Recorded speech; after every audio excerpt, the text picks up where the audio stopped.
یاد رکھیں نماز عید صرف مردوں کے لیے نہیں ہے، نماز عید صرف مردوں کے لیے نہیں ہے بلکہ خواتین کے لیے بھی ہے، بچوں کے لیے بھی ہے، بچیوں کے لیے بھی ہے۔ حضرات ہماری ذمہ داری ہے کہ ہم خواتین کو بھی اور اسی طرح بچوں کو بھی بچیوں کو بھی شور کرتے ہیں، ہمیں اعتراض ہوتا ہے، لیکن آپ اس چیز کو آپ کنارے پر رکھیں، آپ پیارے نبی صلی اللہ علیہ وسلم کا پیغام دیکھیں۔ پیارے نبی صلی اللہ علیہ وسلم نے عورتوں کو، بچوں کو اور اسی طرح بچیوں کو سبوں کو عیدگاہ آنے کی تلقین کی ہے۔ محترم سامعین کرام، بزرگان دین، نوجوانان ملت اسلامیہ اور خواتین اسلام، ہم سبھی کو اس بات کا علم ہے کہ یہ جمعہ ماہ رمضان کا آخری جمعہ ہے۔ اسی مناسبت سے آج کے اس خطبہ جمعہ میں مجھے اس عنوان پر آپ کے سامنے گفتگو کرنی ہے۔ وہ عنوان ہے صدقہ فطر اور آداب عید۔ انشاءاللہ العزیز اسی عنوان کے تعلق سے کتاب و سنت کی روشنی میں کچھ باتیں آپ کے سامنے عرض کرنے کی کوشش کروں گا۔ اللہ سے دعا ہے کہ رب العالمین مجھے حق بات کہنے، کتاب و سنت کے مطابق بیان کرنے، ہم سب کو حق بات سننے اور اس پر عمل کرنے کی توفیق عطا فرمائے، آمین۔ حضرات، اہم موضوع ہے، جتنی بھی باتیں آپ کو ابھی بتائی جائیں گی عید کی نماز کی ادائیگی سے پہلے ان ساری چیزوں سے آپ کا واسطہ پڑے گا، اس لیے آپ ہوشیار رہیں، بیدار رہیں، غور سے سنیں اور اس بات کو یاد رکھیں کہ ہم جو سنیں اسی کے مطابق ہم عمل بھی کریں گے۔ تو حضرات آئیے بلا تاخیر، بلا تمہید ہم گفتگو شروع کرتے ہیں۔ جیسا کہ میں نے ابھی کہا کہ گفتگو کا عنوان ہے زکوٰۃ فطر اور آداب عید۔ پہلے ہم سنتے ہیں زکوٰۃ فطر کیا ہے۔ زکوٰۃ فطر ہم جانتے ہیں رمضان کے ختم ہونے کے بعد جب شوال کا چاند نظر آتا ہے، اس کے بعد جو زکوٰۃ کی ادائیگی کا حکم پیارے نبی نے ہمیں دیا ہے، اس کو ہم زکوٰۃ فطر کہتے ہیں۔ زکوٰۃ فطر واجب ہے، سنت ہے، اس کا حکم کیا ہے، تو اس بات کو یاد رکھیں پیارے نبی صلی اللہ علیہ وسلم نے ہر مسلمان پر زکوٰۃ فطر کو واجب قرار دیا ہے۔ یہ واجب ہے، فرض ہے، یہ سنت نہیں ہے۔ اگر استطاعت ہے مسلمانوں کے پاس، ایک دن کا کھانا اگر مسلمان کے گھر میں موجود ہے، ایسے انسان کے اوپر، ایسے مسلمان کے اوپر زکوٰۃ فطر کی ادائیگی واجب ہے۔ امام بخاری رحمۃ اللہ علیہ اپنی کتاب صحیح بخاری کے اندر ایک باب قائم کرتے ہیں، باب فرض صدقۃ الفطر۔ کیا کہتے ہیں؟ عنوان یہ قائم کرتے ہیں کہ زکوٰۃ فطر، صدقہ فطر جس کو ہم فطرانہ کہتے ہیں، یہ واجب ہے۔ اور اس کے بعد ایک اثر نقل کرتے ہیں، کہتے ہیں ابو العالیہ رحمۃ اللہ علیہ، عطا اور اسی طرح ابن سیرین رحمہم اللہ زکوٰۃ فطر کو فرض سمجھتے تھے، اور اس کے بعد اس حدیث کو نقل کرتے ہیں کہ حضرت عبداللہ بن عمر رضی اللہ تعالیٰ عنہ فرماتے ہیں فرض رسول اللہ صلی اللہ علیہ وسلم زکوٰۃ الفطر، کہ اللہ کے رسول صلی اللہ علیہ وسلم نے زکوٰۃ فطر کو فرض قرار دیا ہے کھجور میں سے اور جو میں سے 1 سا، غلام پر، آزاد پر، مرد پر، عورت پر، چھوٹے پر، بڑے پر، من المسلمین، مسلمانوں میں سے ہونا چاہیے۔ پیارے نبی صلی اللہ علیہ وسلم نے من المسلمین کہہ کر کے اس بات کا پیغام دیا ہے کہ زکوٰۃ فطر مسلمانوں پر فرض ہے، کسی دوسرے پر فرض نہیں ہے۔ جو مسلمان نہیں ہے اس کے لیے زکوٰۃ فطر کی ادائیگی واجب بھی نہیں ہے۔ تو حضرات، پہلا مسئلہ یہ معلوم ہوا کہ زکوٰۃ فطر کی ادائیگی کرنا شوال کا چاند دیکھنے کے بعد عید کی نماز کی ادائیگی سے پہلے پہلے زکوٰۃ فطر کی ادائیگی کرنا یہ واجب اور ضروری ہے۔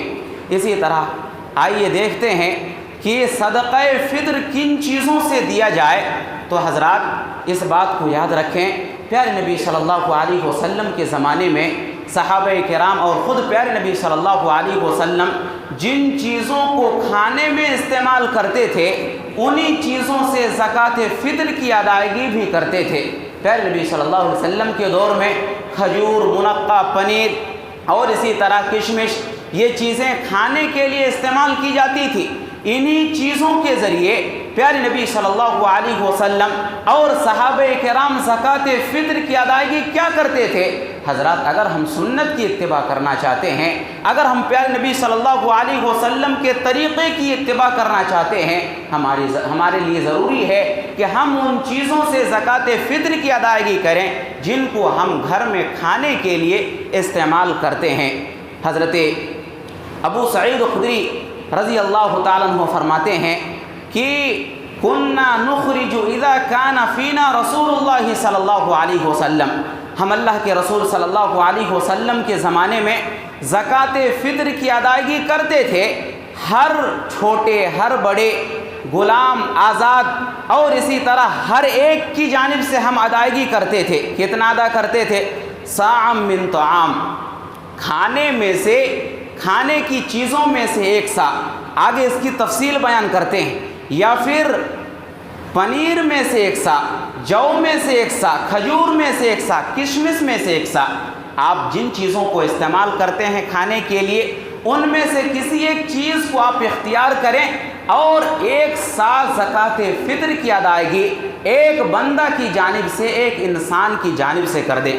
اب حضرات ایک سوال پیدا ہوتا ہے، گھر کے اندر چھوٹے چھوٹے بچے ہیں جو روزہ نہیں رکھتے ہیں، کیا ان کے لیے بھی زکوٰۃ فطر کی ادائیگی کرنا واجب ہے؟ تو حضرات اس بات کو یاد رکھیں، وہ بچہ جو عید کے دن صبح کے وقت عید کی نماز کی ادائیگی سے پہلے پہلے پیدا ہو جائے، اس بچے کی جانب سے بھی زکوٰۃ فطر کی ادائیگی واجب اور ضروری ہے، جیسا کہ پیارے نبی صلی اللہ علیہ وسلم نے ہمیں اس بات کی تعلیم اور تلقین کی ہے۔ حضرات یہ جو ایک سا ہے، ایک سا کی مقدار کیا ہے، اس سلسلے میں میں تفصیلی گفتگو آپ کے سامنے پیش نہیں کروں گا۔ اہل علم نے دو چیزیں بیان کی ہیں تحقیق کر کے۔ سب سے پہلی چیز، ایک سا کی مقدار 2.5 کلو ہے۔ اگر آپ چاہیں تو ایک بندے کی جانب سے 2.5 کلو اناج جو آپ کھاتے ہیں، گیہوں ہو یا چاول ہو، آپ ادا کر دیں۔ یا اسی طریقے سے بعض اہل علم نے یہ بھی کہا ہے کہ اس کی جو مقدار ہے وہ 3.25 کلو ہے۔ اگر آپ چاہیں تو 3.25 کلو ادا کریں اور اگر آپ چاہیں تو 2.5 کلو ادا کریں، اس میں کوئی بھی حرج کی بات نہیں ہے۔ حضرات ایک سوال یہ پیدا ہوتا ہے کہ صدقہ فطر میں غلہ کی قیمت ہم ادا کر سکتے ہیں کہ نہیں؟ فطرانہ یہ پیسے کے ذریعے ہم دے سکتے ہیں کہ نہیں؟ یہ ایک بہت بڑا سوال ہے، لوگ یہ سوال پوچھتے بھی ہیں۔ تو حضرات جیسا کہ میں نے ابھی آپ کے سامنے ذکر کیا ہے کہ پیارے نبی صلی اللہ علیہ وسلم کے زمانے میں خود پیارے نبی صلی اللہ علیہ وسلم اور صحابہ کرام کھانے پینے کی چیزوں کے ذریعے زکوٰۃ فطر کی ادائیگی کیا کرتے تھے، اور ہمارے لیے پیارے نبی صلی اللہ علیہ وسلم کی اتباع اور پیروی ضروری ہے۔ ہمارے لیے بھی ضروری ہے کہ ہم جن چیزوں کو کھاتے ہیں انہی چیزوں سے ہم زکوٰۃ فطر کی ادائیگی کر دیں اور یہ سوال ہی نہ کریں۔ اہل علم نے لکھا ہے کہ اگر مجبوری ہو، انسان کے پاس کھانے پینے کی چیزیں فراہم نہ ہو، ایسی صورت میں انسان پیسے کے ذریعے بھی زکوٰۃ فطر کی ادائیگی کر سکتا ہے، جائز ہے۔ حضرات یہاں پر ایک چیز واضح کر دینا مناسب سمجھتا ہوں، وہ یہ کہ جہاں پر جائز کی بات آتی ہے، ایک طرف ہے جائز اور ایک طرف ہے سنت، ہمیں کس چیز کو اختیار کرنا چاہیے؟ ہماری عقل جو کہتا ہے وہ یہ کہ ہمیں سنت کو اختیار کرنا چاہیے، اس چیز کو اختیار کرنا چاہیے، اس طریقے کو اختیار کرنا چاہیے جو پیارے نبی صلی اللہ علیہ وسلم کا طریقہ ہے اور جائز اہل علم نے کہا ہے آپ اس کو بھی ادا کر سکتے ہیں، اختیار کر سکتے ہیں مجبوری کی صورت میں۔ اسی طرح سے حضرات صدقہ فطر کب ادا کیا جائے، اس کا وقت کب سے کب تک رہتا ہے؟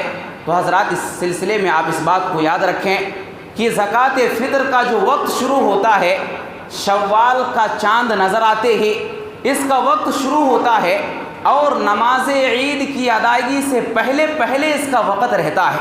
سب سے افضل وقت جو ہے اہل علم نے لکھا ہے کہ نماز عید کی ادائیگی سے پہلے آپ اس کو ادا کر دیں، یہ سب سے افضل وقت ہے، آپ کو زیادہ نیکی ملے گی۔ لیکن صحابہ کرام کے عمل سے اس بات کا بھی ثبوت ملتا ہے۔ بعض صحابہ کرام ایسے بھی تھے جو نماز عید کی ادائیگی سے 1 دن یا 2 دن پہلے، یعنی ماہ رمضان کے آخری 2 دنوں کے اندر یا 1 دن کے اندر زکوٰۃ فطر کی ادائیگی کر دیا کرتے تھے۔ تو حضرات آپ اس سے پہلے نہ کریں، بلکہ عید سے 1 دن یا 2 دن پہلے آپ زکوٰۃ فطر کی ادائیگی کر سکتے ہیں۔ اور اسی طرح اس کے لیے جو سب سے اہم وقت ہے وہ یہ کہ نماز عید کی ادائیگی سے پہلے پہلے آپ زکوٰۃ فطر کی ادائیگی کر دیں۔ اور یاد رکھیں کہ نماز عید کی ادائیگی کے بعد آپ زکوٰۃ فطر کی ادائیگی نہ کریں، اس لیے کہ اگر آپ نماز عید کی ادائیگی کے بعد زکوٰۃ فطر کی ادائیگی کریں گے تو یہ آپ کے لیے عام صدقہ ہوگا۔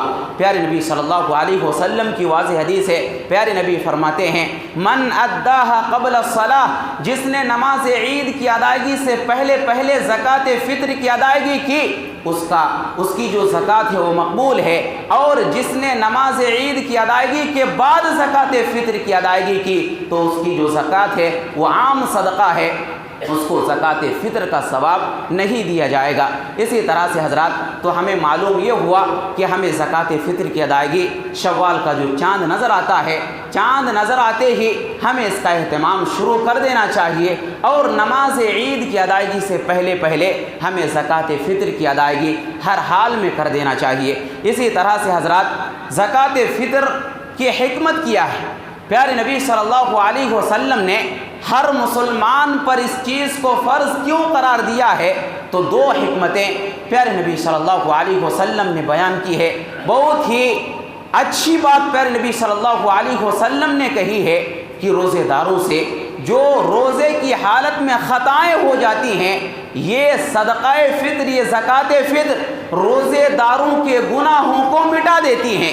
یہ سب سے پہلی حکمت ہے، سب سے پہلا فائدہ ہے۔ اور اسی طرح سے حضرات ہمارے معاشرے کے اندر بہت سارے غریب لوگ بھی رہتے ہیں، بہت سارے مسکین لوگ بھی رہتے ہیں، ہم زکوٰۃ فطر کی ادائیگی کریں۔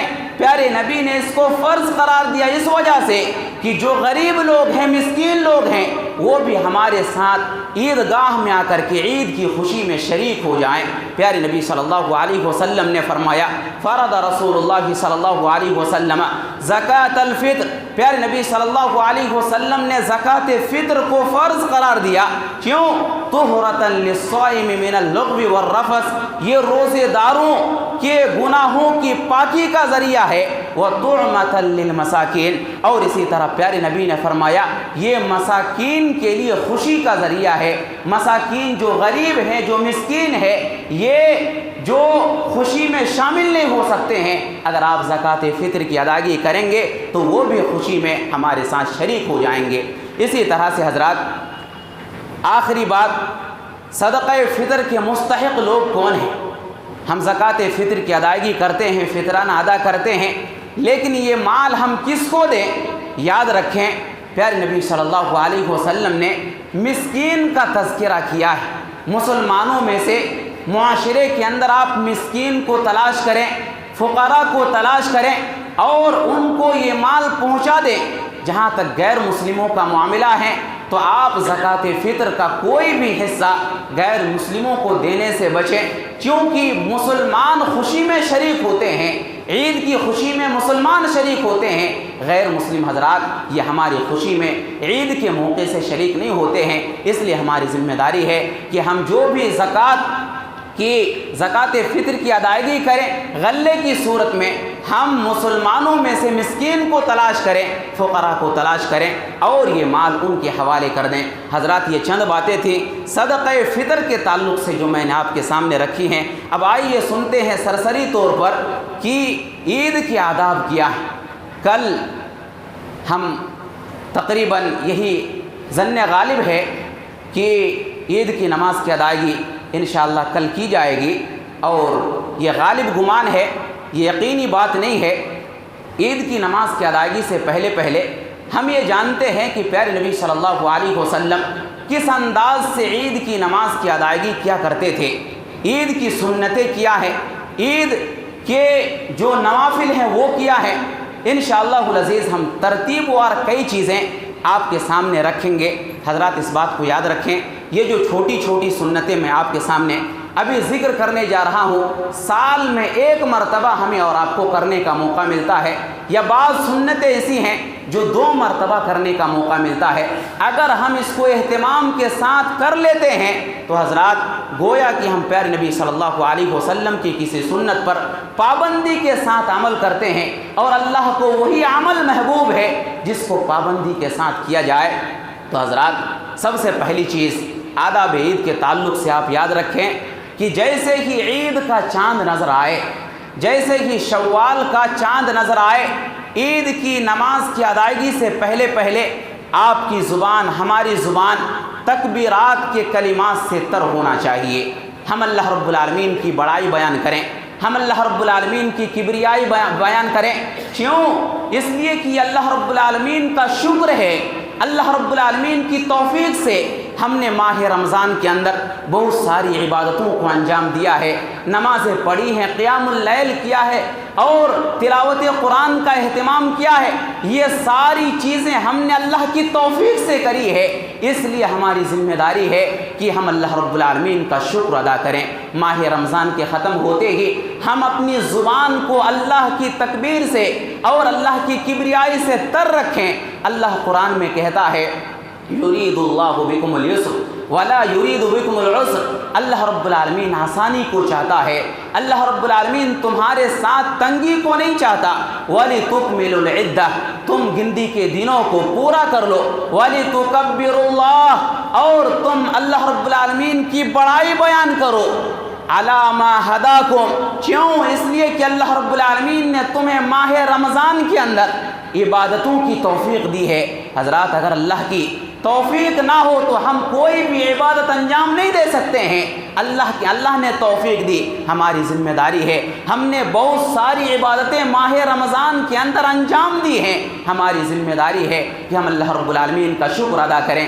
اور شکر کا طریقہ جیسا کہ اللہ نے کہا لِتُكَبِّرُوا اللَّهَ، کہ تم اللہ رب العالمین کی بڑائی بیان کرو۔ جو بھی تکبیر کے کلمات ہیں آپ اس کے ذریعے اپنی زبان کو تر رکھیں۔ حضرات سوال یہ ہے کہ تکبیرات کا اہتمام کب تک کرنا ہے؟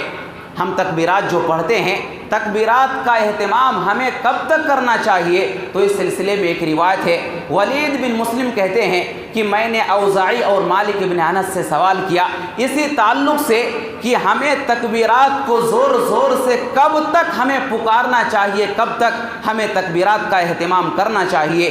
تو اوزاعی اور مالک بن انس کہتے ہیں کہ عبداللہ بن عمر رضی اللہ تعالیٰ عنہ عید الفطر کے دن امام کے مصلی پر ٹھہرنے کے وقت تک حضرت عبداللہ بن عمر زور زور سے تکبیرات کا اہتمام کیا کرتے تھے۔ تو حضرات کیا پتہ چلا کہ جب تک امام مصلی پر نہ جائے اس سے پہلے پہلے ہمیں زور زور سے تکبیرات کا اہتمام کرنا چاہیے۔ یہی سنت طریقہ ہے، اور یہ اللہ رب العالمین کا شکر ہے جس کی تعلیم خود اللہ رب العالمین نے ہمیں دی ہے۔ اسی طرح سے حضرات دوسری چیز یاد رکھیں، نماز عید کی ادائیگی سے پہلے آپ غسل کر لیں، یہ سنت طریقہ ہے۔ حضرت عبداللہ بن عمر رضی اللہ تعالیٰ عنہ کے بارے میں آتا ہے کان یغتسل یوم الفطر قبل ان یغدو الی المصلی، حضرت عبداللہ بن عمر نماز عید کے لیے عیدگاہ کی طرف نکلنے سے پہلے پہلے غسل کر لیا کرتے تھے، اس کا آپ خاص خیال رکھیں۔ اسی طرح سے حضرات نماز عید کی ادائیگی سے پہلے پہلے آپ عمدہ لباس زیب تن کر لیں۔ نیا لباس کوئی ضروری نہیں ہے، اگر آپ کے پاس پرانا لباس ہے، اچھا لباس ہے، آپ اس کو بھی زیب تن کر سکتے ہیں۔ صحیح بخاری کی روایت ہے، حضرت عبداللہ بن عمر رضی اللہ تعالیٰ عنہ کہتے ہیں کہ عمر رضی اللہ تعالیٰ عنہ نے ایک ریشم کا لباس دیکھا جو بیچا جا رہا تھا۔ حضرت عمر فاروق رضی اللہ تعالیٰ عنہ اس لباس کو لے کر کے پیارے نبی صلی اللہ علیہ وسلم کے پاس پہنچے، کہا یا رسول اللہ، یا اللہ کے رسول صلی اللہ علیہ وسلم، ابتع ہذہ، آپ اس ریشمی لباس کو خرید لیں، تجمل بہا للعید والوفود، آپ اس کو عید کے دن پہنیں گے، آپ اس کو وفود کے آنے کے وقت پہنیں گے۔ پیارے نبی صلی اللہ علیہ وسلم نے اس موقع سے حضرت عمر فاروق رضی اللہ تعالیٰ عنہ سے فرمایا کہ من لا خلاق لہ، جو انسان ریشمی لباس استعمال کرتا ہے آخرت میں اس کا کوئی بھی حصہ نہیں ہے۔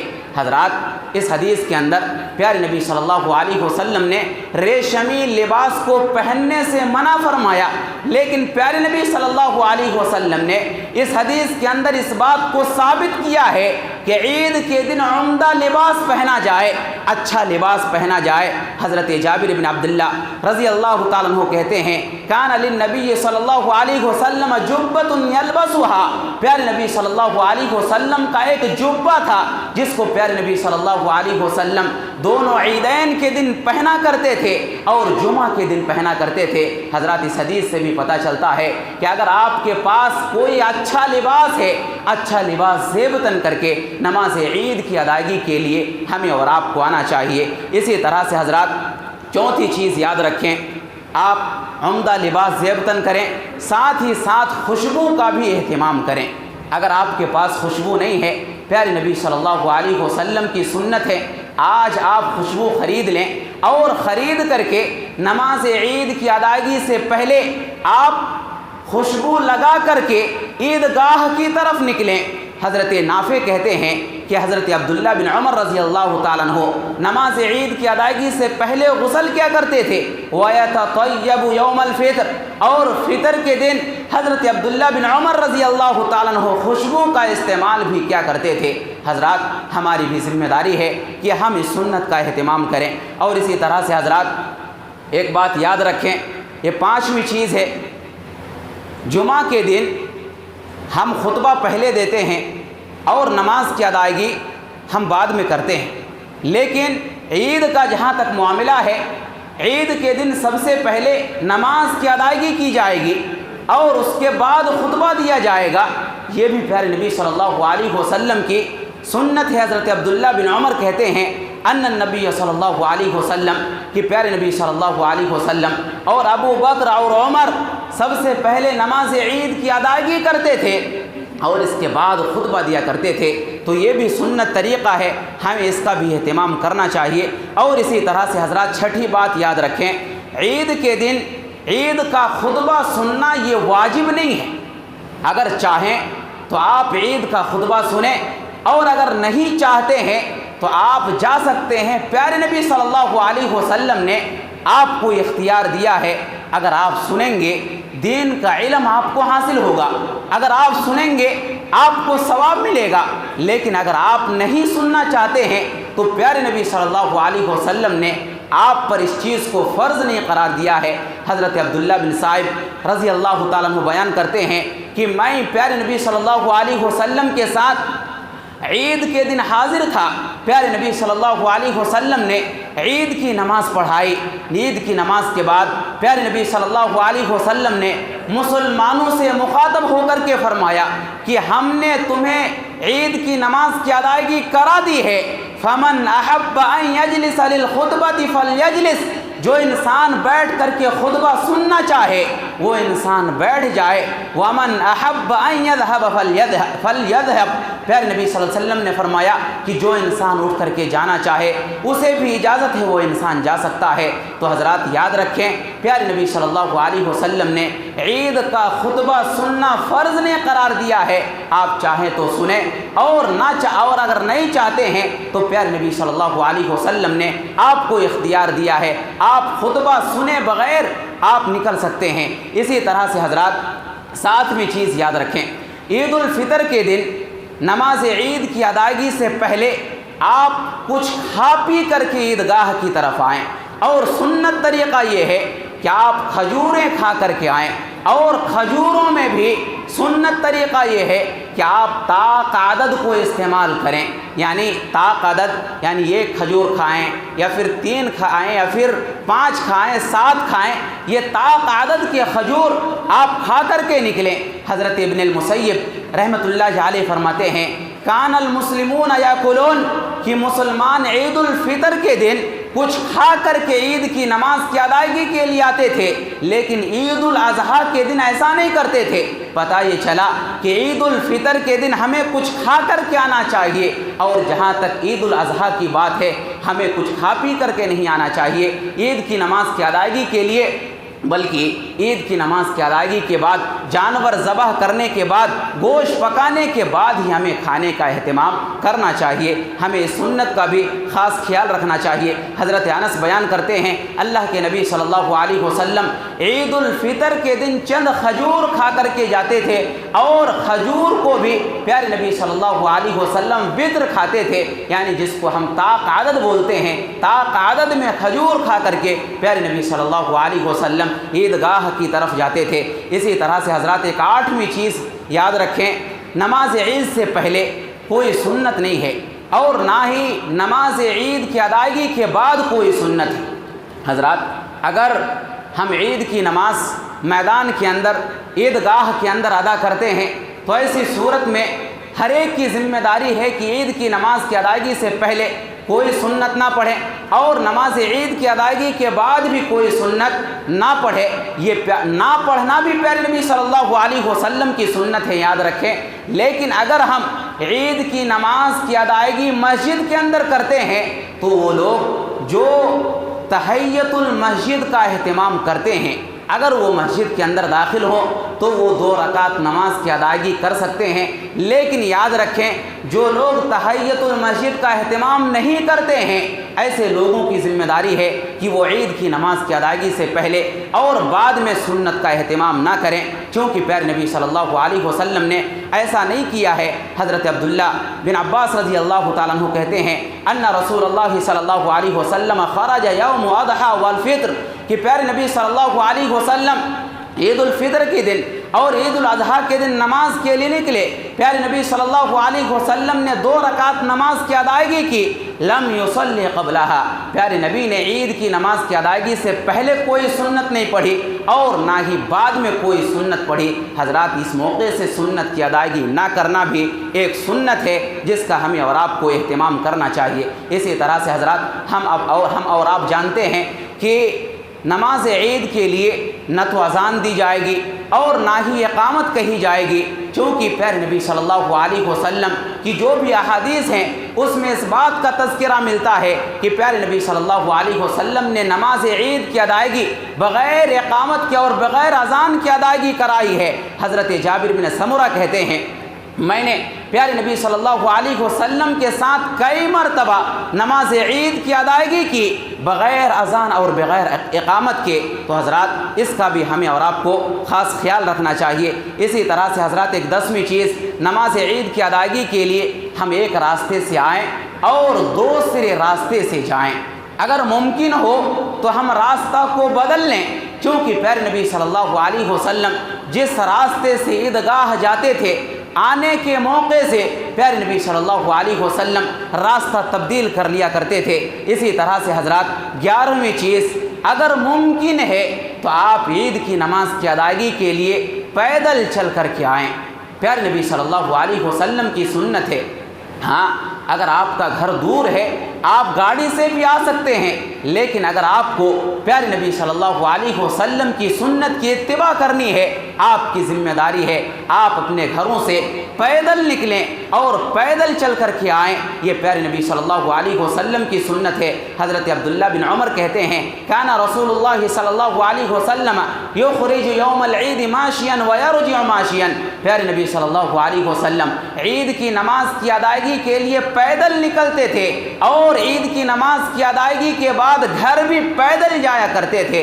حضرات ہمیں چاہیے کہ ہم اس سنت کا بھی اہتمام کریں۔ اسی طرح 12ویں چیز یاد رکھیں، نماز عید صرف مردوں کے لیے نہیں ہے، نماز عید صرف مردوں کے لیے نہیں ہے بلکہ خواتین کے لیے بھی ہے، بچوں کے لیے بھی ہے، بچیوں کے لیے بھی ہے۔ حضرات ہماری ذمہ داری ہے کہ ہم خواتین کو بھی اور اسی طرح بچوں کو بھی بچیوں کو بھی شور کرتے ہیں، ہمیں اعتراض ہوتا ہے، لیکن آپ اس چیز کو آپ کنارے پر رکھیں، آپ پیارے نبی صلی اللہ علیہ وسلم کا پیغام دیکھیں۔ پیارے نبی صلی اللہ علیہ وسلم نے عورتوں کو، بچوں کو اور اسی طرح بچیوں کو سبوں کو عیدگاہ آنے کی تلقین کی ہے۔ صحیح مسلم کی حدیث ہے، ام عطیہ رضی اللہ تعالیٰ عنہ بیان کرتی ہیں، کہتی ہیں اللہ کے رسول صلی اللہ علیہ وسلم نے ہمیں حکم دیا کہ ہم عیدگاہ کی طرف خواتین کو اور دوشیزاؤں کو، نوجوان لڑکیوں کو نکال کر کے لے کر کے جائیں، اور فرماتی ہیں کہ پیارے نبی صلی اللہ علیہ وسلم نے ہمیں یہاں تک حکم دیا کہ وہ عورتیں جو ایام حیض سے گزر رہی ہیں ہم ان کو بھی عیدگاہ لے کر کے جائیں۔ وہ نماز نہیں پڑھیں گی لیکن مسلمانوں کے دعاؤں میں وہ ضرور شرکت کریں گی۔